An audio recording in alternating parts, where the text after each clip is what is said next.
Yo, welcome back. Episode, I think it's about 130 something. 130 it is. Of the What's Happening podcast. We've got an announcement before we get into it. Danny's got a muzzy. No, listen, I'm taking fashion chances now, so I'll hear less of it. I was having a shave before, and I could feel me shaver dying, and I thought, right, I don't want to shave half of it off, and then I come in the studio with a fucking eyebrow above my lip. So I thought, I'm just going to leave the moustache, see how it goes. Not very well. I think you suit it. I don't mind It would have been worse if you turned up in fucking leather chaps and cowboy boots. Imagine if I'd have just left the chin and To not be the fair moustache. though, you had that beige jacket, that's a little bit Yellowstone, innit? Like... Lads, listen, ever since I played Red Dead 2, it changed my life. you know what? If I could, I'd love to be fucking like country and western. Oh, lads. That's It's the best. It's an the best era lifestyle. I'd like to go back to. Anywho, But, yeah. the announcement. So, now don't take it personally, but this is going to be the final episode of the What's Happening podcast in this format. Yeah. Now, you're probably wondering what the fuck do you mean in this format. I don't even know this. We're going to blackface up. No, we're not. Yeah, No, we're not. Yeah, no, we will. We will. Wait till the next one. Treble thunder. But he went full retard. But no, basically, to be. Do you mind if I take the reins on this for a little second, Gary? Is that okay? Take the Basically, reins. I'm just going to be really honest with you. Cowboy fucking taking reins Easy now. We've been doing this now for 3 years, and it's been fucking really, really, really, really fun. And it's presented the pair of us with some really good opportunities that we wouldn't have gotten if not for the podcast. But It's given us a good friendship as well. it really has. And to be honest, we've been doing it for 3 years. And look, if we're being really honest, we got a bit bored. Yeah.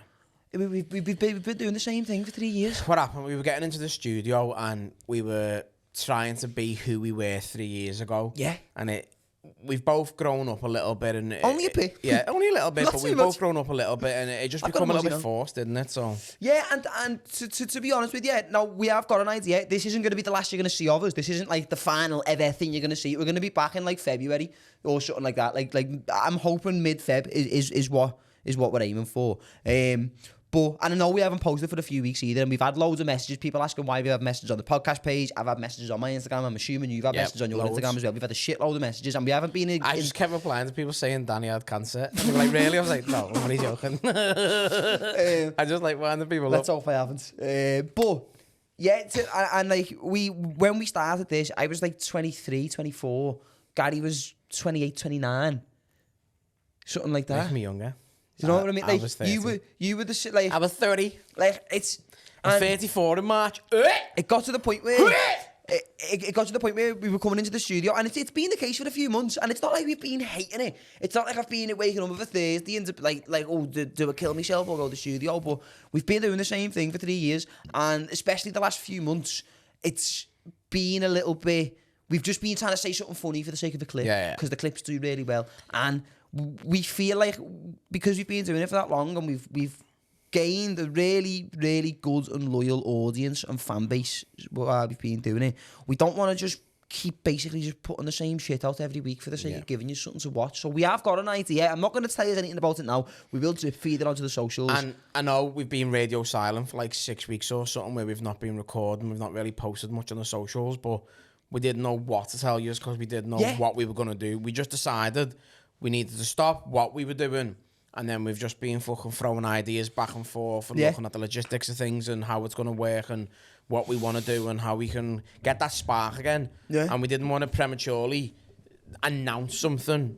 So that's why I know maybe in hindsight we shouldn't have fucking ghosted everyone. We should have just put some messages out there, but... The thing is, at least for me, what it was is like when I was seeing people messaging, I didn't want to just fucking start replying because we didn't have a clear idea of what we were going to do next. We knew we were going to do something next, but we didn't know what it was. So like, because to be honest, we could very well have just had a few weeks out the studio and then went, maybe we just needed a break. We're refreshed now. We'll come back in and keep doing the same thing. But we didn't.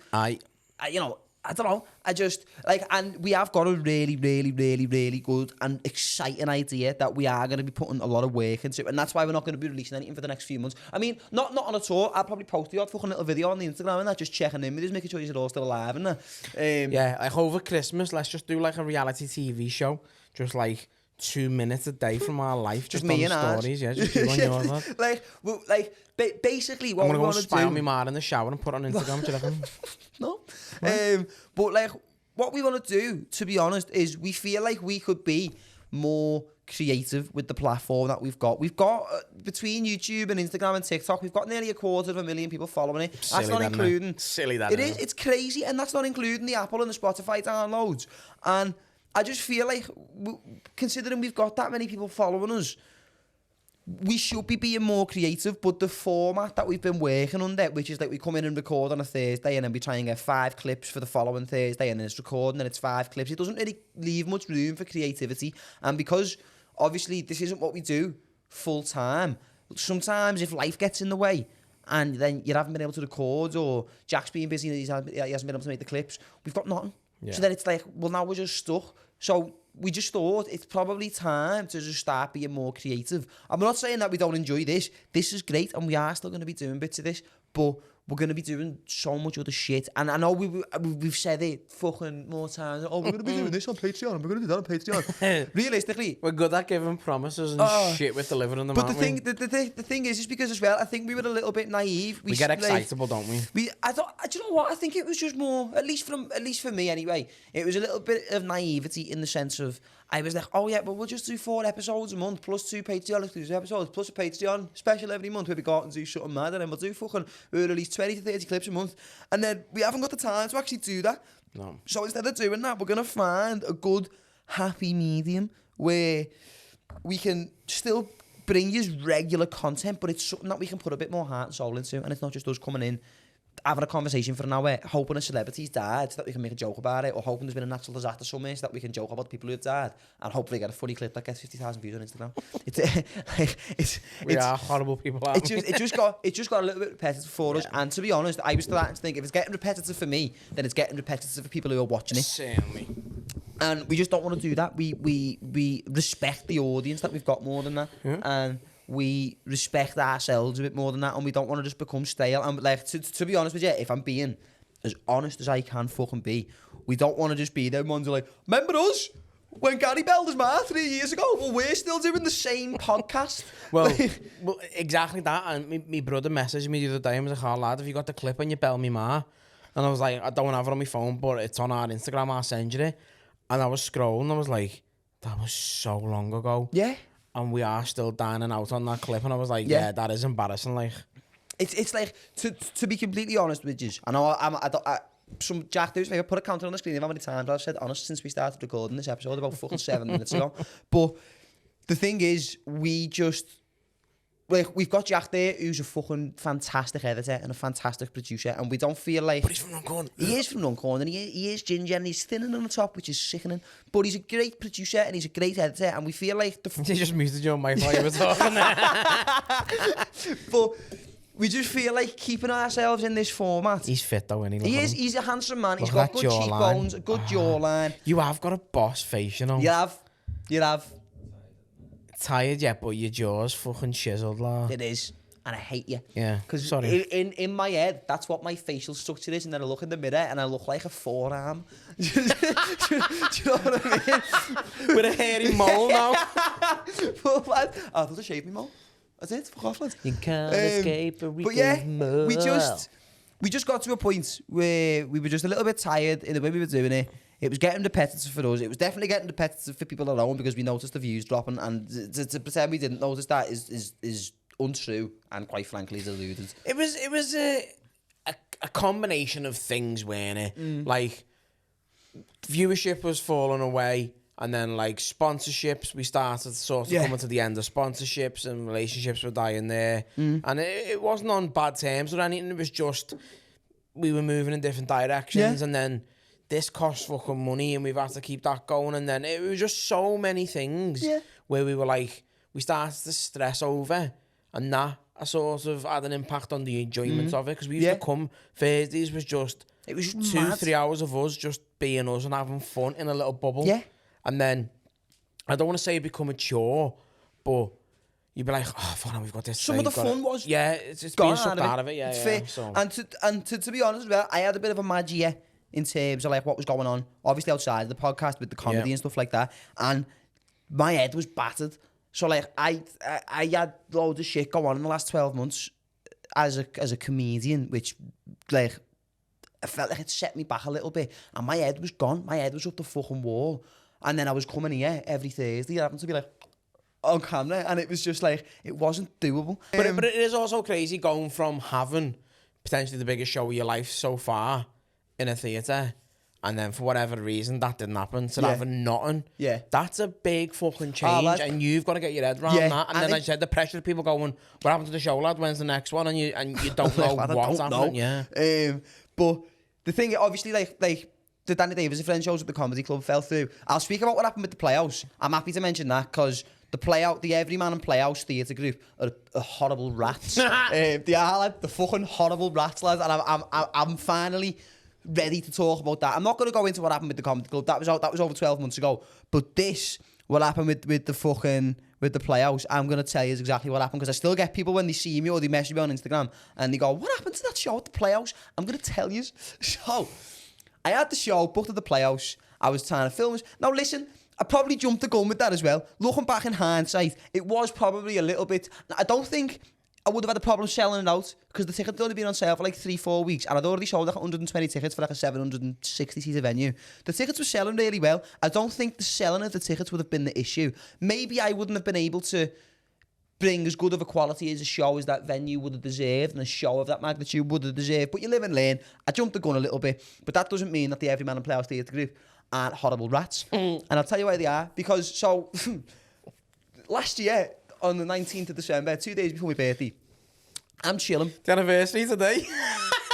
Look at that, eh? Look at that, eh? Today is the 19th of December. Look at that. So, I just got the show at the Playhouse booked. I was like, oh my God. I'd just been on Have a Word. I just announced it. I was like, this is fucking sick. The tickets were just selling. I kept going on the Playhouse website. KSB, the Playhouse. And looking, and there was more tickets gone every day, and I was going, oh my God, this is fucking sick. Yeah. I put a thing on my story, 15, 20 more tickets to sell. I was like, what the fuck? I was like, I've cracked it. I was like, man, this is it. I've made it. And then there was one faithful day, 12 months ago to the day, and I'm in my mate. We spoke about Elliot countless times on the podcast. I was in Elliot's, and I was sitting there. I'd had the joint. We were playing FIFA, and we were just chilling, and I've been scrolling through Twitter and seen a Sky News article that said about a man in Arizona he had 5 kids. Had being a very, very key word. And he went out Christmas shopping to buy all of their presents. And he obviously left them in the house. Some of the kids were infants, so they still believe in Father Christmas. So he left the kids in the house to their own devices, went out to buy all the presents, and whilst he was out doing the Christmas shopping, the house burnt down, and all 5 of the kids perished.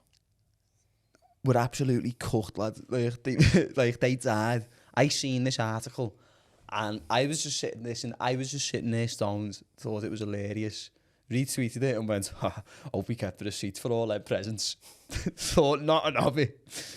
You're horrible. Put my phone down, goes back on FIFA, sitting there, about an hour later, picks my phone back up, and because it's like brrr, with notifications, and I was like, fucking hell. I was like, shit, what's going on? I've only got like 6,000 followers on Twitter as well, so I didn't think that was like... So, I've went on anyway, and the tweets already got like 20,000 likes and about 7,000 retweets.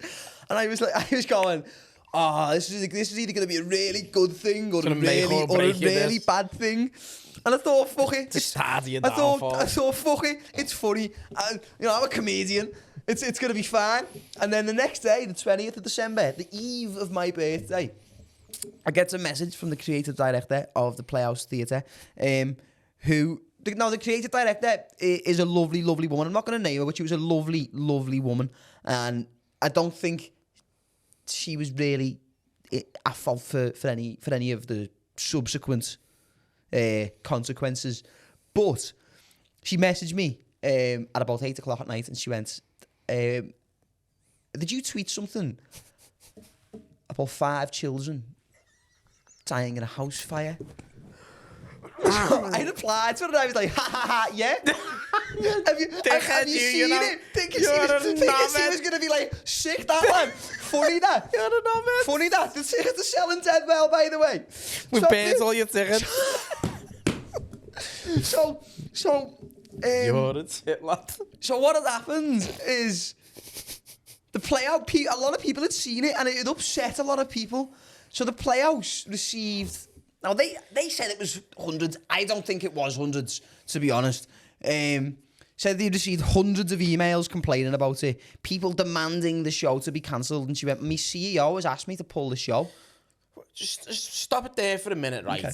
Because I think that's a load of shit as well. Because who in the right mind is going to see a tweet from you and then go, oh, he's got a show in a theatre here? And I don't think that's right. And I will strongly worded email. I will write a strongly worded email saying, please cancel the show. Yeah, but you know what people are like these days? I think there'll be a select, vindictive, jealous people. Yeah. Who will have been catalyst to that. Definitely. But I don't think there would have been hundreds of emails. And if there was hundreds of emails, all the fucking senders of them emails are all paedophiles. Oh, yeah, they're definitely they're on some forward register. But she said to me, she said, the CEO's asked me to pull the show. Who's the CEO? I can't remember his name, lad. He's a fucking crab, though. What's the company? What's the... Is it Playhouse? What's it called? I can't even really remember, to be honest. But anyway, she went, my CEO's asked me to pull the show, and I thought, like, that is not a possibility for me. So, can you please put me in touch with the CEO? I'll come and speak to him myself. She went, he's in tomorrow. But I went, I need to come in and speak to the CEO. I think this is being blown massively out of proportion. There's absolutely no need to cancel a show over a tweet. It's not like I tweeted a picture of me dick inside a cat or something. Like, you know, like it was a joke about kids who I've never even met. And at the end of the day, to be honest, like I'm not a house fire. I didn't do it. Do you know what I mean? I just joked about it. So she's fucking... I've went in, I've sat down. Even because his hairline burnt in the fire. Yeah, oh, mate. But do you know what was mad about him? Do you know what was crazy about him? About the CEO of this theatre group. I went in to speak to him, Australian fella. Seemed dead sound, got me and him a coffee. He sat down. G'day, mate. Yeah, and he was do you want to throw another kid on the barbie? But I sat down with him, and he went... He's fuming. He doesn't agree with any of this. I sat down with him, and he went... And this is where he sort of lured me in, if you will. Yeah. He went, I get what it's like these days for comedians. You know, you've only got to say one slightly, out of line thing and everyone just jumps on you. And he goes, listen, what we'll do, he went, we'll take the tickets off sale on the website for now. This is the 21st of December last year. This is my birthday last year. So I sacrificed hours of my birthday to try and save this show. And that fucking horrible, baldy cunt. Right? Anyway, and the thing is, Gary, I'm not even asked. But...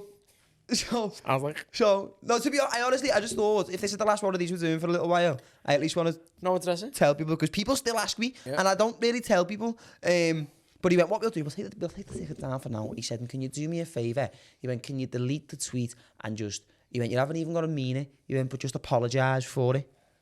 And I went, I don't know about that, to be honest, mate. I said, because as a comedian, if you apologise for the joke, you lose a little bit of credibility and it can damage your reputation. And I said, I don't know if I'm prepared to do that. He said, well, he went, that's the only way we can justify, because he said, apologise for it, let it blow over. He went, and then after Christmas and New Year, he went, delete the apology tweet. He said, we'll put the tickets back on sale. He went, once everyone's forgotten about it. So I went, oh. I was like, okay, and I promise you that is exactly how that conversation went. So I thought, oh, what is he sound as fuck then? Yeah. I was thinking he gets it. Yeah, I was it's just a business transaction at that point, isn't it? As much as you got models and you're like, no, I'm not going to do this, but it's in your best interest at this point. Yeah, and I thought, to be honest, it was a little bit of a you scratch our back, we'll scratch yours. We're not going to cancel the show. We're just going to bury you for a little minute. Yeah. Let this blow over in the next few days. Because he was saying to me, he went, give it 2 days, mate. He went, fucking, it's gone. He went, don't worry about it. And I was like, listen, I really appreciate you approaching it like this. I said, because I was a little bit worried. I said, I've never tried to do anything of this magnitude before. So I was worried about how this conversation was going to go. I said, well, you've put me mind at ease and I really appreciate it.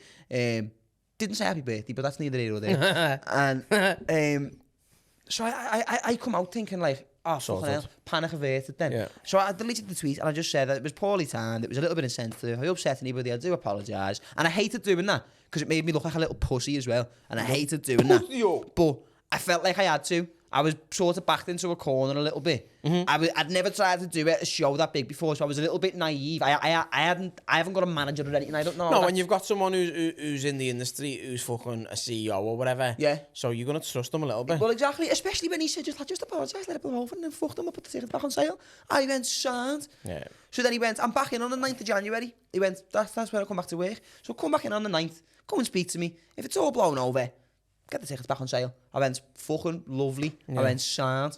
So then, gets Christmas and New Year out the way, goes back in to speak to him on the 9th of January, and he went, it's all blown over, hasn't it, really? He went, as we knew it would. And I was like, see? And he said, but we're not putting the tickets back on and we are still pulling the show. And I was like, excuse me? And I was like, so why did you make me apologise for the joke? I said, you know how damaging that can be for the comedian, especially a young, up-and-coming comedian. I'm not the most established guy. I've got a semi-decent following. Yeah. A good following relatively to how long I've been going. But so there was a lot of shit going on. And then did they give you the reason why? He just said he felt it was too risky. Because in the meantime as well, I'd also on Twitter. Now I don't know why they were watching me social media so much. I wonder what shows and what people have ran shows in the past in their venue. Babatunde, who was on I'm a Celebrity, he done a show at the Playhouse, and he's got a joke where it's a play on words, so he's alluding to his nan sucking him off. So it's like, I mean, he's not joking about kids dying in a house fire, but getting a chew off your nan's probably just as bad, I'd say, to be honest. But I wonder, over the years, like some of the pantomimes and stuff they've had in there, they've had some people who are now paedophiles on stage there. Exactly. I'm not a paedophile. No, exactly. But it was just a bit mad. So while we were obviously like doing the podcast, there was all this shit going on. The shows at the comedy club had been pulled because I was trying to do the show at the Playhouse. They didn't like it. They thought it was a little bit of a conflict of interest, so they pulled the shows at the comedy club. I was okay with it because I thought, well, I've got this show coming up at the Playhouse, so that doesn't matter anyway. Then the show at the Playhouse got pulled, and then I had to try and like keep face and keep the podcast going. So while I was just like a bit emotionally battered by all that, and it just, my commitment to the podcast probably slipped a little bit because of it. Takes its toll, doesn't it? Yeah, and I'm not justifying it. Like, I probably should have still been a little bit more on the ball, but my head was fucked. I didn't know whether I was coming or going with comedy. It was mad. But also, like, because looking back now, as much as we've just had a laugh about it then, the joke is probably a tasteless joke. It is, but so what? But it's fucking tongue-in-cheek. It's a joke. Like, it's a joke, and it's not... And I know that's someone's children, but not mine. Yeah, exactly. Well, there's no personal attachment to it. Exactly. It's just a stranger somewhere. Yeah. And I guarantee everyone on this planet has made a joke about someone's misfortune at some point in life. 100%. So why should you be ridiculed for it? But also, that humour is you. Yeah. Down to a T. That's you as a comic. Do you know what pissed me off as well? So then you're like, well, how can I continue being the comic and being Danny because I'm getting ridiculed for my sense of humour? So you're then questioning yourself constantly. Yeah. What's my next move? Have I got to pivot and completely change who I am? Exactly. And then the following you've garnered... It was a bit of an identity crisis. It is, I was like, oh shit, what do I do now? The following you've garnered along the way is because they like Danny, and then you go, oh, by the way, not Danny anymore. I'm fucking Danny 2.0. I'm Daniel. Yeah, and they go, not about that, lad, do you know what I mean? So it's hard for you. It was mad.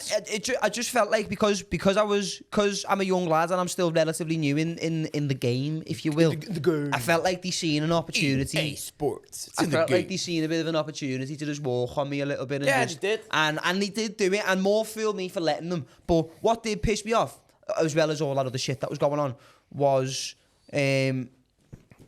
is like when I initially approached the venue about doing the show, they said, well, I emailed them. I was like, look, we do a podcast, and it was when the podcast was fucking flying as well. That's why doing a show of that magnitude didn't seem like too much of a reach up, because it was like, well, we're fucking like, it was getting 10,000 views a week. I was like, so if I can't sell fucking 800 tickets, do you know what I mean? Yeah. So I got like, so they went, well, I put on the email when I reached out to them, like, this is what we do, this is who I am, I do this, I do that. So they were like, well, let us have a look onto the socials. We'll have a look into you first. And they got back on me and they were like, oh yeah, we've looked on the social media for you and for the podcast. We think you'd be a really good fit. You're a local lad. Makes sense. Blah, blah, blah. And I thought, fucking bosh. And then as soon as they got a little bit of thing, because there was also, I got pulled in to the theatre because, now I don't even think I've ever fucking mentioned this like that, but because we're not recording for a while, why not? Now, I'm like 95% sure I know who this was. Yeah. And I've told you who I think it is as well, and we're both in agreement that it was almost definitely that person. So I got pulled into the theatre one day by the creative director. Now, in the Everyman Theatre, the Everyman and the Playhouse are owned by the same people, the Everyman Playhouse Theatre Group. And in the Everyman Theatre, they do a comedy night every month. But what's it? Is it Femme? Is it, or like, it's either like Femmes and Thems or Femme de la Femme. It's really riveting and fucking groundbreaking comedy. You'd love it. Femmes and Thems. It's a female and non-binary comedy night, not one to be missed.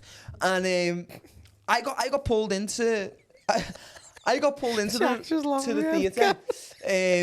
He doesn't want to be a part of this at all. I got pulled into the theatre because they were like, I don't agree with Danny's statement. They pulled me in and they were like, now we can't tell you who this is because they have asked to be kept anonymous. Again? Shit. Why? Stop being fucking knobhead. If you're gonna do it. Own it. If you're gonna do it. So listen to this, people, right? So they pulled me in and they went, now the person who's informed us of this has asked to be kept anonymous. So I was like, all right. I was like, well, let's stop beating around the bush. What's gone on? What's being said?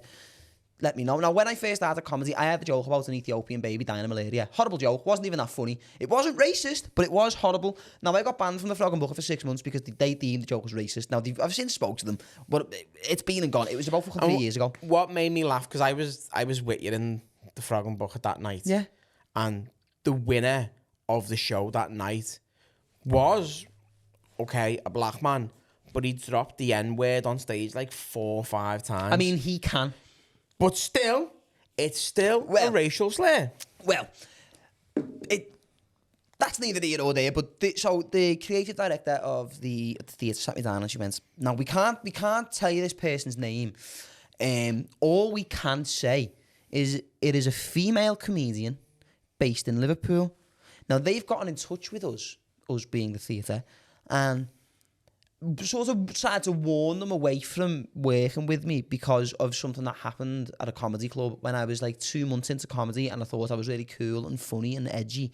And I got banned from the comedy club for 6 months for the joke. It was a horrible joke. I haven't used it on stage since. But there was a female comedian working out of Liverpool. Don't know whether they're from Liverpool or just reside in and around the area, but that's, you know, who went to the theatre and was like, are you letting Danny Davis do a show yet? We'll get on this. Tried to start telling them all. And I just thought... That's just jealousy, though. It definitely jealousy. was. But so like... Why do people be like that? Because it was somebody... Why can't you like be happy of someone's success? So why do you have to go, oh, look what he's doing? Wish I was doing that. If it's Let's the fucking piss person... on his chips. If it's the person who we think / know it is... Yeah. That person and I started doing comedy around a similar time. Yeah. And... we started doing the podcast. Yeah. It took off. I booked a show at a theatre, and now there's nothing wrong with. I mean, a gig is a gig as a comedian. You take what you can get and you give it your all. But while I was booking shows at the theatre, this comedian was doing shows to like a handful of people, which I was still doing myself, by the way. Like, and I still do today. But they've obviously seen that and potentially gotten a little bit envious and thought, like, let's try and fuck that up for them. That's just horrible. It is, and so obviously. We're still trying to do the podcast. All this is going on. I've got this happening with the comedy club. This happening with the theatre. Then this happening there. And also over the last 12 months since all that happened, I've been trying to like pick myself back up and get myself back to where it was, whilst also still trying to do the podcast and still trying to come in here every day and act like a 23-year-old. And I'm like 27 now. Yeah. So, well, I'm 26 and 27 on Saturday. So it's like, we've just birthday. thank you. But we've just been going through a little bit of a period of transition. Yeah. Not like that. I'm not a monster. He wants to get on that Femmes and Thems gig. It's highbrow shit. But when you look at it, right, and we will move on from this subject in a second, but when you look at like the Playhouse now, How long was it from announcing the gig to pulling the gig? I think it was maybe... Would have been about 2 or 3 months. 2 months. Okay. So in 2 months, they've had 2 instances where people have gone, hey, this Danny's a bit dodgy. I get it. So you've got to look at their standpoint and go, right, they've got a gamble to make here. I do get it. They go, right, we've got this kid who's a bit edgy. We've had 2 instances where people have complained, and whether they were genuine complaints or not. Yeah. I do think it was an inside job a little bit. I think someone was friends with someone who's complained and they've got in the end. I don't think it wasn't as genuine as they've made it out to be. Yeah. But you've got to understand their standpoints. I mean, don't. But like the thing is, so like when the female comedian who's based in Liverpool, who won't be named because they've requested to be anonymous, went in to speak to them. Obviously, like the creative director, like asked me to come in and speak to her, and she sat me down and she went, "Can you just confirm what this is?" So I told her exactly what went on, it was, yeah. and she went, "All right, well, I'm glad you've said that because before I spoke to you, I've actually been on the phone to the Frog and Bucket and I've asked them what happened, and they've told me the exact same thing that you've just told me. So I'm glad to know that." It's mad, innit? That's just a theatre, and they're acting like fucking busy. They're acting like they were like, corroborate your story, lad. Exactly. But like, so like that was a neither here or there issue. She actually said that she'd spoken to the bookers at the Frog and Bucket, and the Frog and Bucket. Fuck off. Fuck off. The Frog and Bucket said to her, "Look, it was when he was brand new. We've been doing comedy like 2 months." I'm not being funny, not right. My show is paying your wages. It's in your best interest to carry on with the fucking show. But it was one of them. So like that one was sort of that was like a nothing thing. That was just somebody trying to be a little bit like. But when you're on cloud 9, starting to grow as a comic, you're up here, and you can. When every time you got asked about it, the excitement in your eyes, you were like, right, this is a fucking big step for me. Yeah. And then someone just goes, see that rug there, lad? I'm taking that. That's what it was. And then it's where do you go from there? Yeah. And it's not even like you had some experienced people on the circuit who'd been through it to go, arm round your shoulder, listen, lad. It was just me trying to do it on my own. This has happened, don't worry about it. Yeah. This'll change, whatever. You had no guidance, no advice. It was just you were on your fucking bill, trying to fucking put the fire out. It was rough, lad. And then obviously, as we said, at the same time, we're still trying to keep the fucking podcast going. Yeah.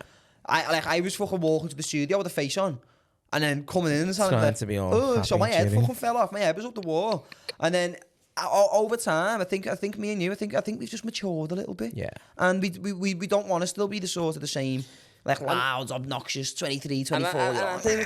I think it's more so me more than you as well, because my bird absolutely hates it. Like, she says to me, why do you always put that like voice on? Why do you always be the silly one? She's like, that's not you. Yeah. And I do it all the time. Yeah. It's because we got stuck in the routine of it. We found something. It was a formula that worked. Yeah, we found something that worked, and we were like, just fucking run with that until we can't. And then over time, obviously, I've matured a little bit. You know, as I said, I've got a beige jacket there and a mustache now, and you know, like Gary's 33. We still want to bring content to you, but we want to bring content to you that is more us. We can't keep trying to sort of do the same shit we were doing 3 years ago, because that's not us anymore. And the good thing is with what we do and the audience that we've got and the people who we've had support what we do is... Do you appreciate us for being us? Yeah. And we appreciate you as well. Yeah, because like... Without you, none of this had happened. Some of the best nights I've had ever in my life are a direct... like... Correlation. Like, it's a direct consequence of the podcast and the people who have supported it. And we're at a point now where we don't want to keep just doing the same thing every week. We want to be creative with it, and we want to try and bring different styles of content to you. But obviously, if we do the podcast every week and then it's just podcast clip, podcast clip, we don't have time. So it's like, do we just keep running this into the ground until we've got 3 viewers a week and me and Gary are here with them on and that's the thing as well. Wow. It becomes a little bit embarrassing then as well. Like, yeah, I'd like to, and I know we're not walking away from creating content, but we're potentially walking away from just this couch as it is right now. But I'd much rather walk away feeling proud of what we've created and what we've produced over 3 years than, as you say, run it into the ground and like... For the sake of our egos. Yeah. Do you know what I mean? It's just, it's deflating then, innit? Because I honestly feel like with the... obviously the new format and the new style of which we're going to be producing the content, we haven't got it nailed on yet. I'd say we're about 70% there. We've got a base idea. We've got concepts. We've got a base idea. We just need to figure out like how to fine tune it. And that will come over the next couple of months. But obviously we didn't want to just keep not saying anything to anybody because we didn't want to disrespect you. And to be honest, and quite frank, we didn't know what to say. Yeah, and we didn't. And it got to a point where we were like, should we just be honest with people and just let It's them like know when how you're we're trying to feeling? break up with a bird, but you don't want to break up with her. She's just like, nah, everything sounds, you know, girl. String it on. Yeah, and it's like Strung you along. Like and we apologise. We've loved doing this. We fucking loved doing this. And to be honest, I think it's also avoiding making a statement because you didn't kind of want to accept that it was done. It was a little bit sad. Because we'd sit there and we'd go, right, boys, let's put a video out. This is how the video needs to be. Yeah. And then we'd go, I don't really want to. Yeah. And it was, to be honest, I was a bit gutted because I was just like, fucking We knew hell. it was the right thing to do, but it was just doing it. It's like getting your dog put down. Like, it's the right thing to do, but you're like, but I love him. Do you know what I mean? You're like, he can fucking function on 2 legs, him, can't he? Do you know, Send him to Arizona. Yeah, fucking put him in the house. Let him become a perfect medium rare.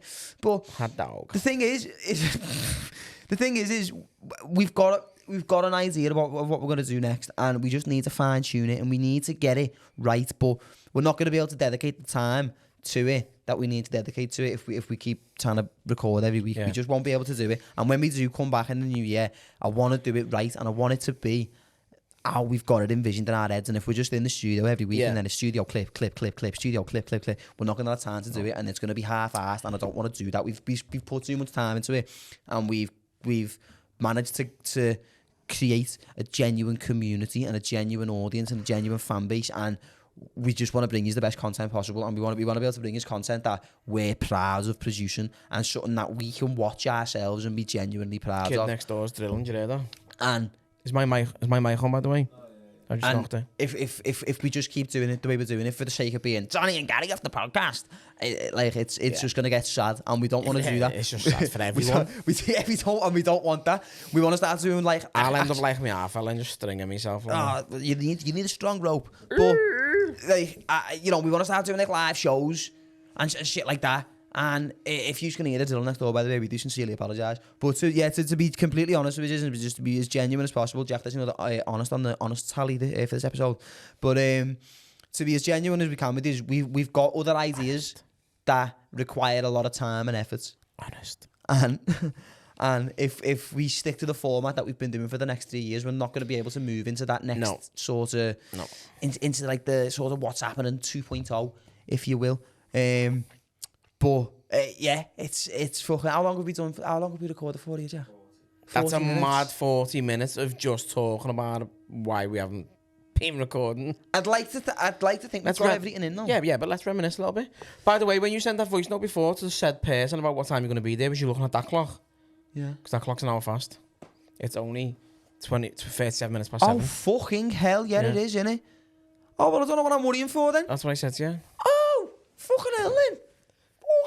All right, well, yeah, let's reminisce for a minute then, guys. Let's reminisce. We've got time. I've got 20 odd minutes. Let's get an hour done. What's been your highlights of the last Do you know what? years? Let's like, I've got so many highlights, but I want to take it back to the very, very start where this relationship just formed. Shit. Like, it was in a beer garden in the Grove in Anfield. Like, it was when I was brand new into comedy and was dead excited. I think you've been going about 3-4 months and I'd done maybe 2 gigs. Minutes, yeah. And I was like, I just want to run my own night. And I thought, I know how to MC, I know how to run a night. And I didn't have a fucking Scooby. I got a venue in Anfield. They put it in the beer garden with a little microphone and a speaker. I booked like fucking 12 and a half acts. Like, I didn't even know what was going on. It was just bizarre. And then Dean Aldridge messaged me and was like, got a fucking young up and coming actor who just wants 5 minutes at least. Like, can you give him a spot? And I was like, yeah, lad, tell him he can have 5, lad, thinking I was You better someone. not go over 5, though, like, so I'll flip me. And then when we turned up, and then I was just like, all these acts are fucking dying on their ass, yeah. And then you come up and you were funny, but you were Danny 1.0, who was fucking ruthless. Like, yeah. You done your... Most of my jokes are about Madeleine McCann. You done your cancer joke. I remember that. Great joke. And he was like, Great joke. can I tell him? Was it the Chewy in the hair Yeah. one? Yeah. He was like, I don't even, I'll be honest, I didn't write that. That's just something someone told me. He was just like, what's the best way to get Chewy out of your hair? Anyone in the audience got any suggestions? And someone was like, Diet Coke. Someone was like, ice. Something else. And you just went, cancer. And I was like, we're in. We're fucking in, lad. This kid is lad. ruthless. And then you just pulled me. We're like, lad, Dean said you've got a podcast. I was like, yeah. Because how the podcast came about, it was sick, lads. I wanted to do comedy for years, but was always scared. And then lockdown it, and I was like, well, and I'd fell in love with like Have a Word and stuff, and I just podcast. And my babe was like, I'll just buy you all the equipment, so I do your own podcast. So I started the podcast, and I had loads. That was nice of her, that. Yeah, I don't know. I didn't know that. It's because she couldn't take me anywhere because it was lockdown, so it was my 30th. Yeah. So she bought me all the equipment. Sick, that. I had all the gear. And then you were like, I've got an idea, can you help me out? I was like, yeah, we'll work on it together. And then a few weeks had passed and I thought it was just a beer garden conversation. And then you were just like, no, I'm serious, lad. Like, this is what I want. I had this in the works. And I was like, let's about fucking 2-3 go, years. man. And then, at first, I was just a producer, weren't I? Yeah. And then we clicked. Lad, it was sick. We just clicked, lad. It was a very genuine friendship, like that was formed, like, fairly instantly. From chatting shit. And like I'd had this idea for about 2 or 3 years. I wanted to do a podcast, and then obviously so like just before all the fucking COVID lockdowns and all that bollocks, mad, innit? I'd done like I think I'd done what had I done? It was a Beat the Frog and then a King Gong at the Old Manchester Comedy Tour that was in Deansgate, Yeah. and then I'd done the Beat the Frog in January, the King Gong in February, and then March The Grove. lockdown it. It was lockdown it. Yeah. So like. I remember somebody had said to me, for your first 12 to 18 months, maybe even 2 years, you're going to be shit. No matter how good you think you are, you're going to be shit. It is mad, innit? So I thought, well, all right, well, fucking hell, these lockdowns are indefinite. So it just so happened it was about 18 months, 2 years worth of lockdowns. So I was just going fucking nuts in my room, lad. Writing comedy and fucking running new shit to the cat. Do you know, like, because I thought... Did you ever do a Zoom gig? I done one at the Frog and Bucket, lads, and it was one of the worst, because there was a delay in the earpiece, so you'd say a joke, and you didn't know if the laugh was coming in 5 seconds, or they just didn't laugh. So it was like, you'd say something, and you'd be like... I could never, ever bring myself to do it, you know? Lad. It was rough. But I my plan in early 2020 was start comedy, start the podcast, and just have a run at it and just see what happens. Because I'd wanted to do it for years. I'd wanted to be a comedian since I was about fucking 9. Yeah. And then I got into podcasts when I was like fucking 16, 17, and I always thought, I know I can fucking have a go with that. I know I can do that. And then all the lockdowns, and I thought, well, that's the end of that. And I thought, no, hold on, it's not going to be forever, is it? Yeah. So I was just writing material in my room. I was on FaceTime to Elliot, going, do you reckon this is funny? And he'd be like, maybe tweet that bit and maybe do this and say that. And we'd be on FaceTime for about fucking 10 hours a day. And then I'd managed to get like a 5 or 10 minute set written over lockdown. And I was like, oh, fucking hell. So then as soon as, I think it was August 2021, because we posted the first episode of the podcast released on the 24th of September 2021. It was on my mum's birthday. Mad. When the first one ever come out. So as soon as the lockdowns lifted, I started just doing gigs in pubs, in beer gardens, anywhere that had let me just come and tell jokes for 5 to 10 minutes. And then I met you in the Grove. And Dean had mentioned that you'd done a little bit of producing for people's podcasts. You'd done your own podcast. So I thought, well, fucking hell, the only thing I need is somebody with the equipment and a producer. So like, I got speaking to you. And then you were like, all right, yeah, Sean, let's do it. We got Alex Murray on board and we just started it. And then it needed some tweaks. Yeah. But then it just all of a sudden just went boom. It was mad because we made some changes. We moved to the studio in Chester. Yeah. We brought Matty and Bobby on board. Yeah, and bear in mind as well, I know we haven't ever really said this since Matty and Bobby both left the podcast. Yeah. But for, whether they're on the podcast or not anymore, it would never, ever have gotten where it got to without the pair of them. 100%. Matty was just a fucking character on it. He was just daft, weren't And Bobby There's some of my favourite memories. Honestly, when lad, I think it was back. just some of the shit he used to come out with, lad. Remember he said he was born with half a kidney before he had Down syndrome? He was just some of the shit he used to come out with. Remember this tuna one as well? We were talking about serial killers. Fred West. We saw about Fred West. He went, the one who makes the tuna. Like, that's John West, you fucking idiot. He was fucking And boss, then, lad. and then obviously, like, Bobby put a lot of work Bobby in as well was with boss. the editing. I love Bobby. And obviously, we've never said it on the podcast, but I feel like if ever there's a time to, it's probably now before we close the doors on it for a few months. I just want to, they're probably not even going to see it, lad, but I just want to thank the pair of them because it would never have gotten to the stage of where it got to without them. 100%. And me and you probably wouldn't have gotten a lot of the opportunities we got outside of the podcast without the work that those two put into it as well. 100%.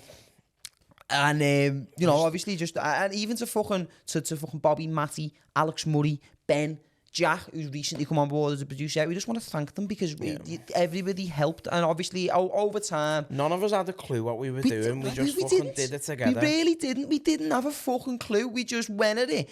We found something that worked, and we were like, right, let's just keep doing that until it doesn't work. And then it got to a point where it didn't. So then now it's like, all right, well, let's evolve it. Yeah. Let's, you know, we've planted the seeds, we've gained the audience, which is the hardest fucking bit of it. So now it's like, you know, it's probably time to fucking to try and take it to the next step. Yeah. And like I said, I'm excited for what we're gonna do next. It's gonna take a couple of months of good planning, solid planning. Of course it is. I think it's the right time to do it. And there's so many other styles of content that if we're not locked into this format of doing the podcast, you'll probably see different sides of us as well with the stuff that we're going to be putting out because it's fucking, we're going to be getting out and doing different shit. And the thing is as well is what we were trying to do was Patreon specials, and we didn't, to be honest, I don't think we realised how much work and money that takes to produce a genuine... I think, because I'm going to be open and honest now, I was fuming when you launched the Patreon because I was away. Because we were talking about doing a Patreon for a while. Yeah. And we were just like seeing other people being very successful with their Patreon. Yeah. And we're like, why can't we do that? Why can't we have a bit of that? And we were talking about getting a Patreon sorted. And I was away in the caravan. And where I was staying was no signal. It was down in Combe Haven, I think it was. And there was no signal at all. And then like, I went to shop one day off-site and I got a bit of signal and there were just like 500 messages in the group chat like, started the Patreon, this is that, and like we've got patrons now signed up, and I was just like, well, we jumped the gun. We've got no content to put on Patreon. What are we offering them? And we were like, and it is what it is. We did it and it worked to an extent. It was just mad. We got excited again. We didn't know what we were doing. We were just like, this seems to be the next right thing. Let's just have a go. And it was just the support's been incredible, especially on Patreon. Like how shit we've been at times with following through with plans. It's embarrassing, to be honest. Yeah, it is. I feel genuinely bad about it. I think we should maybe do a live show with free tickets just to make it up to a few people. 100%. People have. We could probably owe them a few live shows with free tickets. To be fair, probably owe them a few grand. But like, and I mean, to be fair, it was never like we were charging people a fortune. It was £4 a month, and we well, saying that you keep saying £4 a month. We had the first 500 were £1. I massively overestimated how many people were going to sign up for the page. I was thinking we're going to get about fucking 3,000 people off the bat sign up, so we'll do the first 500, get it for the quid, and then 506 people signs up, and I was like, At the height of our Patreon, though, we were just touching 1,000. Yeah. And the thing is, with Patreon, as much as £1 or £4 a month doesn't sound like a lot of money, you don't know what people's financial circumstances are. Yeah. And I remember when we had Dan Nightingale on, and he was like, you lose about 10% of your Patreon every month. Yeah. And then you will get new sign-ups. He went, but it's just constantly churning. He went, because some people just don't like forking out money, but also you get people who just, the financial situation, just that £4 is massive. Look, You've been on your ass, lad. I've been less than skint since I was old enough to obtain money. Like, I get it. Do you know what I mean? Like, but do you know what? Speaking of Dan Nightingale, he is, out of all the episodes we've done and all the guests we've had, I honestly think he's in my top 3 favourite fucking guests. Do you know what, right? I have mixed emotions about that Dan episode, right? Because he was one of my favourite guests, right? But for a large chunk of that episode, I was a fanboy and starstruck. Lad, and I got home and I was like, you ain't your genuine self there, lad. I was just watching him in awe. Because, like, he's great at what he does, lad. Such a good fella, though. Like, he was the first person to bring gifts. Like, he brought us all gifts. Yeah, he brought all the ale. He brought an extra element to the podcast, lad. He was so good. But, like, I was a massive Dan Nightingale comedy fan, but I was a Have a Word fan. And for about 25, 30 minutes on that episode, I was just like staring at him. And I was like, with the semi. I was talking in my head going, you're not saying anything out loud, dear lad, just talk. So I loved the episode because Dan was boss, but personally, I was just like, what a knobhead I was. Nah, it was, because it was just, like... I've had a few like that though. I have myself, lad, and it's like, I'm just really glad we got to do it the way we've done it. Yeah. Because I mean, don't get me wrong, we've done more than a few things wrong. We've had some boss guests, and we've had some mad guests. Yeah. But like, we've launched careers. Look at fucking Harry Matty. Not a thanks yet, by the way. But like, yeah, like we've had Harry Matty on, who was on the podcast talking about going to Austin. Went there and he's done fucking Kill Tony at Madison Square Garden. Now, obviously, we're not taking any credit for that, but it's just mad. He's been on Rogan and everything. And he's one of the biggest comics in America at the minute, or up-and-coming comics in America. He's flying. And it's just, it's all thanks sick. to us. And yeah, you're welcome, Harry. I'll see you soon in Austin. But what I like about the way we've done, obviously, as I said, there's been times where we've done things wrong. We should have done this and we didn't, and we shouldn't have done that and we did. Like tweeting about the kids in the fire. But that was you, not us. What I like about it, we'll get with a team. But what I like no about iron it, team, but he is in fire. Yeah,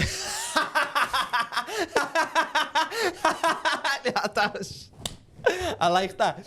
But the thing, like, what I do like about it is whether what we done was right or whether what we done was wrong, we've always done it the way we wanted to do it. And you know what, right?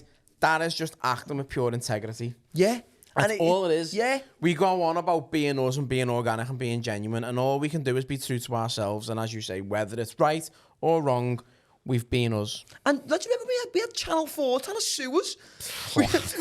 We made a few quid off that as well. We had Channel 4 threatening to take us to court because some dickhead breached this NDA and then cried on Instagram about it. And I was like, hold on.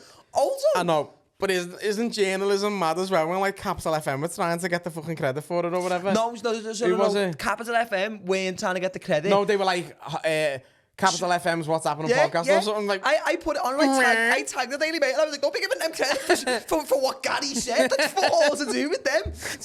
And Jack, do you know what was the best thing about that? Right? Do you know the full story? So we got in trouble. We said some rather inappropriate comments about someone's parent dying on Married at First Sight. But at the time, I was doing all the editing. So I strategically, when I said the really offensive thing, the camera wasn't on my face. So there was no, oh, shit. There was no photographic evidence. That is horrible, that, you know.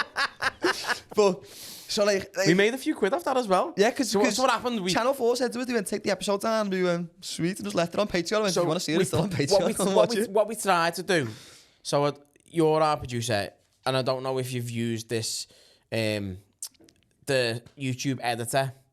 Shit. Right. It is terrible, isn't it? But again, you get, like, we put it up, and it was a fast-growing episode. We put it up Thursday night, and by 9 o'clock Friday morning, it was on like 14,000 views, which was massive for us. Crazy. And that's when it all kicked off. People going, you need to take it down. Channel 4 were threatening us. And we were like, right, rather than losing the views and the analytics on it, because now we're going to earn money on this episode, let's use the YouTube editor and just cut the bits out that they don't like. Wasn't quite good enough for them, no. But the YouTube editor froze and wouldn't render it. So we just stayed up with the bad bits in. So they were like, take it down. So we just went, okay, let's it was funny leave the link on Patreon. And because it disappeared, and people were like, there's an episode missing. Where's this episode? And they were signing up to Patreon just to watch it. So if you look at our Patreon analytics, that month where we released that, we spiked where people were just paying to watch it and then cancelling. But we had a fair few... And on Patreon, you can see the names, and it's funny watching who looking at who come to watch that episode. Like, there was some big, like, promoters and managers on the comedy circuit and everything who were quite big buying it to watch. Yeah. And then, like... Tell me after. People who were very opinionated as well on the circuit, like, for fucking signing up to watch it and that. See, that's another thing as well, That's another. I'm not gonna fucking slag anybody off on the comedy Your circuit. apology was the best, by the way. Oh well, no, because so we had loads of people. Like, we had people, Jack, flooding us. I had a woman. I reckon the podcast Instagram got about 700 messages. My private Instagram must have got about 150, 200 on its own. I was arguing with people in YouTube comments. Yeah, well, that's fucking. I was on Instagram. Someone messaged me. You are literally the worst and most disgusting person I ever met. So I just sent her a screenshot of Hitler's Wikipedia. And I went, read that. Read what he done. I just made a joke about someone's dead dad. Read what he's fucking done. Honestly, it was fucking hilarious. You were getting emails off Channel 4 but this is the thing as well. Bosh. People don't do the due diligence and don't do the research, because people were messaging us going, do you know what? It's disgusting making fun of someone's dead parent. It's going to be funny when one of your parents die. And Danny was like, 2 of our hosts have dead dads. That's the reason why we use dark humour to fucking cope with it. It's like our M-word, you know what I mean? We can get away with it. Exactly. I put a video on the story because we had major people fucking, I demand you apologise. So I put a video on the story and I went, look, in light of the recent controversy, you know, people have been demanding we make an apology and we make a statement, and I just thought I'd come on and speak to you directly. I will not be apologising. I was like, absolutely not. Well, what he done was he put his head on the Conor McGregor body when he's in the cage and goes, I'd like to take this opportunity to apologise to absolutely nobody. Just put my face on it. Yeah. That's what he did. I was like, look, we're not going to fucking apologise for it. I went, if you don't like it, don't fucking watch it. And then the person who was offended the most by it proceeded to make like a 21-minute YouTube video. I mean, to be fair, it was her dad. She made a YouTube video on it, and she was like, right, I'm not going to even give these guys the attention they're after, but it's a 20-minute YouTube video where I cry intermittently, and I've edited it so that I get more of myself crying in it, but I'm not giving them the attention. I mean, to be fair, we didn't want any attention off it. We just didn't give a fuck about it, Dad. Listen, mate, again, just because my dad's dead doesn't mean it's acceptable for me to laugh at other people's fucking dead dads and that, even though it's quite funny. But I didn't understand the, what's the word? How close it was, like how it was. Oh yeah, it had been within like the last 6 months. It was very close. Yeah, it was very recent at the time. The time scale of it. So like obviously my dad's been dead for fucking years, so the wounds aren't as fucking raw. I didn't know how long our fella had been dead, and it was very, very, very fucking close. Still made a joke about it, but all of what I'll tell you now. So, the person on the podcast said, he said that he repeated the story. He went, if your dad was still here, would you have him walk you down the aisle? He said this to the woman, and I just said, just dig his corpse up and drag him down on a dog lead. You're like, put a little suit on him. No, then you went. Oh my God, I said, or just carry an empty suit down the aisle. So it weren't on me. It was you as well. But it was your face on YouTube. Lads, but you know what though? Like honestly, not even that bad. We've said so much worse shit than that. Probably but do you know what? Talking about us on like this morning in Good Morning Britain. We were in OK Magazine, the Daily Mirror, the Daily Mail. Because I met that dickhead in a beer garden and we to do a podcast. Yeah, Channel 4 threatening to sue us. And a lot of people who have watched the podcast, even just for like the last few months, usually will have never have known about that. Like back in the day, back in our youth, if you will. I remember Freddie Quinn went on Good Morning Britain and they were asking him about it in the green room and stuff, like, you're from you get up Liverpool, you know these lads, and because they had a Married at First Sight contestant on the same show as Freddie, so he'd message me going, they're talking about it today on Good Morning Britain and stuff, and it's just fucking, it's just mad, isn't it? It's just mad to reach it at. Like we've had people from like America and all these other countries. I met a lad who was from where's Cam from in Modern Family from? Like in the sticks in America, lad. It'll come to me. North Dakota. No, lad, it's fucking like Alaska. Well, they just come in my head. What's his name? Cam, Modern Family. But like in the sticks in America. Cameron Tucker. Yeah. Where's he from? Where's Cameron Tucker from? Here we go. Nebraska. It might be. Nebraska. It might be. It's somewhere like that. Cameron Tucker. Where's his Wikipedia page? Well, he's a fictional character, so he might not have one. Oh, yeah. Eric Allen Stone Street is his name. His real He's born in Kansas City, so he's not out in the sticks. But his character anyway is from the... I had a lad from the same place. Fucking... Like, come over to me outside Lime Street. Oh my God, this American lad. I was like, how the fuck do you even know who we are? He grew up on a farm in Missouri. Missouri. But, and I like the reach this podcast's had is Remember the insane. fucking Silly Squabbles reached out to us?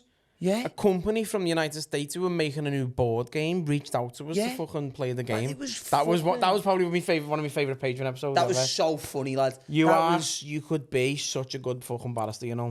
Honestly, that was fucking hysterical. Silly Squabbles. It was. We've done some fucking cool shit on this podcast and off the back of this podcast, and that's why, to be honest, I'm not.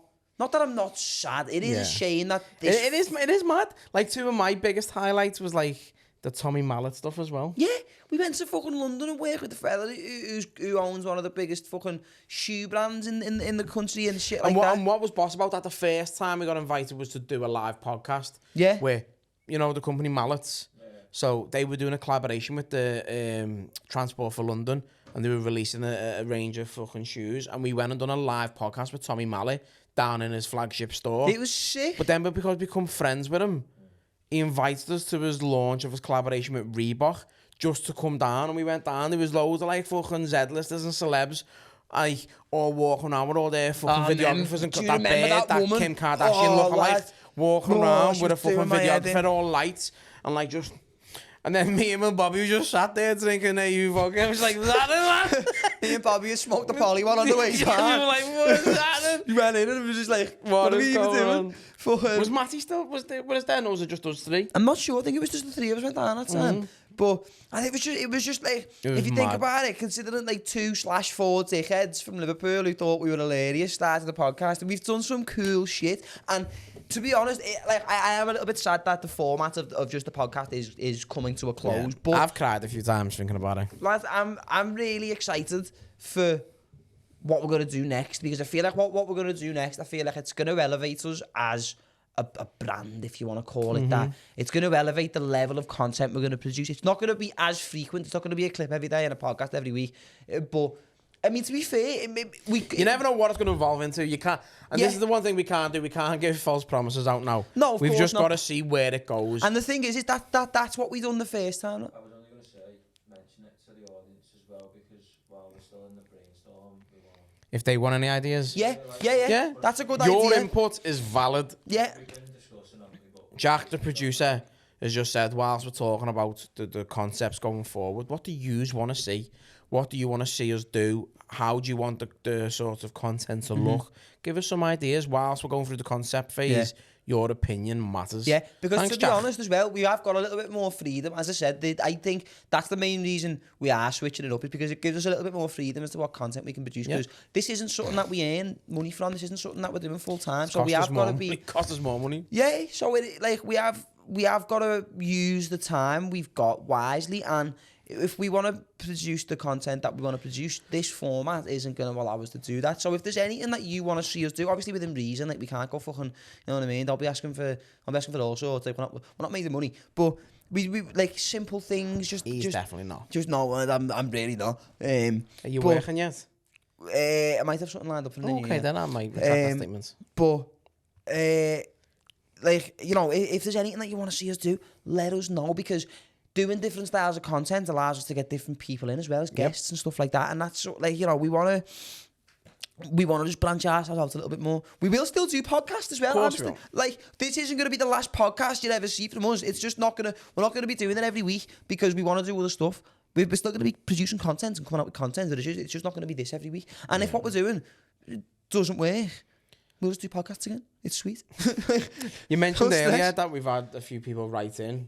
Yeah. Have you got anything to go through before we we'll sign we'll out? have What are we to, doing? Shach. 105. We'll have- Oh, what's this? So I put the thing on the story earlier on. We're back in the studio tonight and we have an announcement for you all. Someone's put Gary started using the tummy again. Do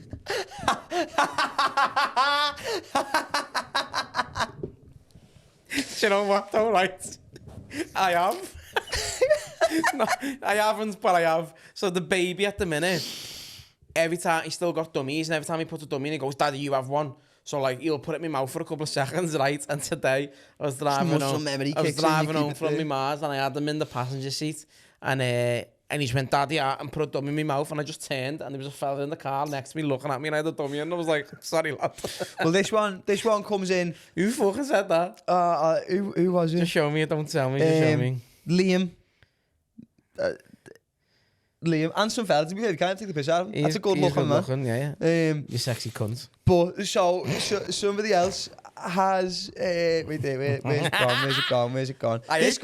This one comes in from Amy. It says because I put on the story, I believe it was last week. It said if you've got any favourite moments from the podcast or a picture with Danny and Gary, just something that you want to share with us, get it sent over in the DMs and we'll feature it in Thursday's episode. Love you. Obviously we couldn't record last week, so we'll do it now. A girl called Amy has replied to it, said 100% when Danny was talking about when the room got dead quiet in work and no one was spoken ages, so he just went started making all weird noise. I used to, because I hate when there's silence, if you couldn't tell. We do a podcast. We are with it. Oh, what the fuck, where have they all just gone?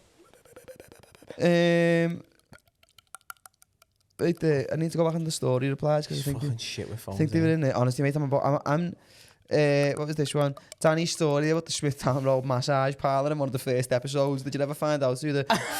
What the hell? Did you ever find out who the female comedian was who grassed Danny up to make the venue cancel him? We didn't find out, but we know it was. Do you know what I mean? That comes in from Glyn. Glyn, thank you for supporting us, mate. We really appreciate it. Hitchmo or something? I said the same name, sorry Glyn. Hitchmo, yeah. I love you, Glyn. Thank fuck the pod's coming back. Someone's... well... Premature! And then said it won't... so a lot of people who must have tried to submit stories or pictures... They've gone away. Yeah, no, the pictures, a lot of people have said, like, it won't let us send them, which is mad. Oh, that's crazy, because you're on a watch list. And then it says, Defo the Refreshers clip. Which one was the Refreshers clip? Refreshers? The Refresher bar. Must have been. Ooh! What clip was that? Refreshers clip? Someone's put the plumber in the toilet episode. It was so funny. Do you remember that at the old Chester studio?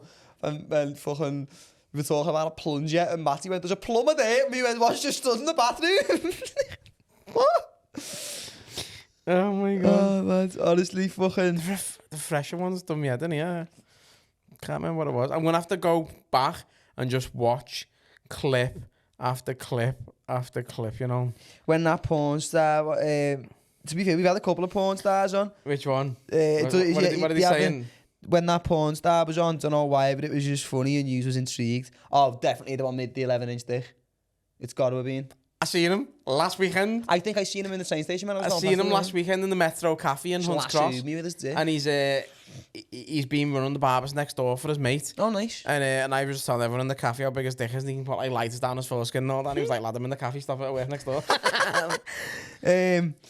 But yeah, to be honest, a lot of the messages are just asking what's happened with the podcast. And I hope obviously what we've done tonight is answered a few of your questions. Before we sign it off for a little while, obviously, I just want to thank everyone who's fucking watched us. We've had so much fun. It's been it's been a ball, and obviously everybody who's been involved in the podcast, all of the guests, Bobby, Matty, Alex, Ben. Not so much Ben. He lost the 100th episode, but to an extent, Ben. Yeah. Jack obviously has come on board recently, who's going to be obviously working with us going forward on the other content that we're going to be making. It means the world to me, to be honest, because it's a proper, some of the shit I've done over the last few years is stuff that I've wanted to do since I was a kid, and it wouldn't have been made possible without the podcast and people who supported the podcast and who bought tickets for the shows. It wouldn't have been possible without Gary as well, who just met by chance at a gig in fucking Anfield, and we've just done some of our mad shit over the last 3 years, and it means the world to me. And I just wanted to thank everybody who's watched us, and everybody who's stuck around, and everybody who's going to come back when we come back. And if you're not, we appreciate you sticking around for as long as you have. If you are going to wait for us, we're going to be back in about February. It's just going to take a little bit of planning. But yeah, that's all from me. It's been emotional. It has. I've loved every second of it. It's been sick. Listen, just to repeat what Danny said, like, I fucking love yous. Like, yous have fed me ego. I've had an ego for years and I've not been able to fucking get it out there. And yous have fed it. And I thank yous from the bottom of my heart. I love Danny. I love Bobby, I love Matty, I love Ben a little bit. Love Jack. Jack's my brother from another mother, a dirty mother who's from Runcorn. But just, like, everything. It's been sick. Everything about it, like, it's just made me happy. Yeah. And, like, when we had that meeting a few weeks ago and we decided we were just going to call the pod in the format, I drove home and I fucking sobbed. I didn't Like, know. and I know I'm gay. Like, it might be gay, but, like... No, it's not like I it's been a big cried on part the way of all home. of our lives for And 3 years. My bird phoned me and I tried to tell her, like, the decision we'd made, and I couldn't get my words out. I had a lump in my throat and I was dead upset. It's like it is, but It's the just- thing is, what I'm happy about is it's not getting called quits altogether. We are still going to do the odd podcast here and there because it's fucking funny. But we just want to do other shit. And if we're doing a podcast every week, we can't do other shit. It's still going to be content related, but we want to just try our hand at some other stuff. But there is still going to be podcasts. There is still going to be segments of the new content of us in the studio because we need it. But thing that I want to say as well is, get yourself Gotta on go one on of the the mic, mics come then, say Jeff. it. no, I was just going to say, 'cause I've had a shit haircut. You'll always have got on the couch. But I was saying, where you're saying about the happiness as well, that you've got over it, the good thing you know about calling it in the format is you're kind of preserving that happiness. In Yeah. the sense of like, it's not deteriorating into Yeah, the way it was going. yeah. If we just kept coming to the studio every week, You're preserving that next time we're in, wasn't to be back in. yeah, As yeah. opposed to A chore. you're not Yeah. down that route. I'm not going to say too much about what the idea is. Don't say anything. Do you reckon? Don't say anything. Do you reckon?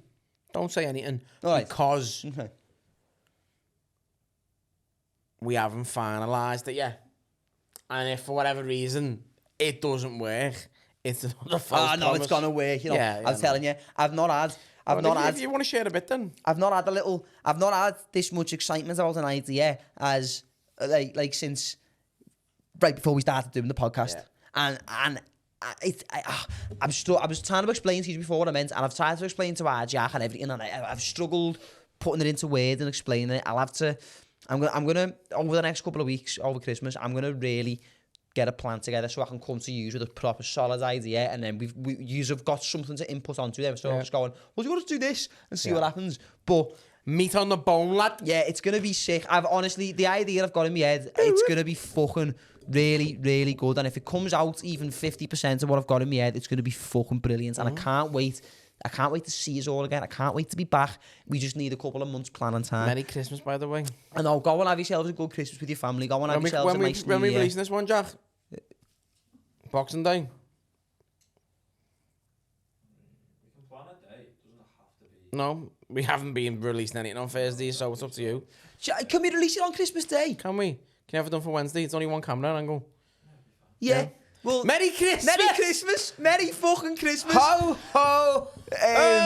But yeah, I hope you've had a lovely Christmas with your family and your friends and whoever else you associate yourself with. Feliz Navidad. Yeah, go and have a good fucking... I haven't got that. Go and have it, well... Go and have it. You can't say that, Gary. Channel 4 won't like it. But go and have yourself a fucking very Merry Christmas and a lovely little New Year as well. We're going to be back before you know it. This isn't the end of us. Or it's just we're just going to try some new shit because we've got some ideas and we want to do them and we think you're going to really like them. But for the time being, this has been the What's Happening podcast. Danny and Gary and Jack behind the camera. We'll see you later. Merry Christmas. Bye. Sick. Loved it. Bring it in, man.